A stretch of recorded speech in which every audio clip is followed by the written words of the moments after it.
नमस्कार मंडळी. तर आज पावटा वांग बनवलेला आहे. तर याची रेसिपी बघण्यासाठी माझा व्हिडिओ नक्की शेवटपर्यंत नक्की बघा तुम्ही. तर बघ चला बनवूया आता आज वांग पावटा. तर सगळ्यात पहिले तर तेल टाकून घ्यायचे आणि हे बिना मसाल्याचा वांग पावटा आहे. खूप छान आहे, बघा एकदा तुम्ही नक्की ट्राय करून. तर आधी कांदा भाजून घ्यायचा, त्यानंतर टमॅटो भाजून घ्यायचे.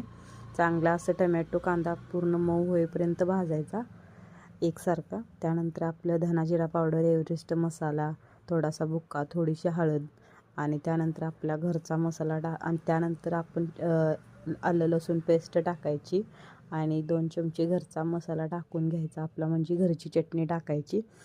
त्यानंतर हे मस्तपैकी थोडंसं 2 चमचे पाणी टाकायचं, का तर खाली कढईला लागू नये म्हणून. आणि बघा, आणि हे मस्त असं 1-5 मिनटासाठी बंद करून ठेवायचं, झाकून ठेवायचं. तर ह्यात मसाला शिजून निघतो. तर बघा किती मस्त हे झालेलं आहे. त्यानंतर आपली धुतलेली वांगी टाकून घ्यायची. ही देशी वांगी आहेत. तर बघा धुतलेली, आणि हा पावटा आहे, थोडाच टाकायचा. तर बघा आणि हे एकसारखं असं हलवून घ्यायचं. बघा किती कलर तर किती मस्त आलेला आहे. बघूनच तुमच्या तोंडाला पाणी सुटलं असेल मंडळी.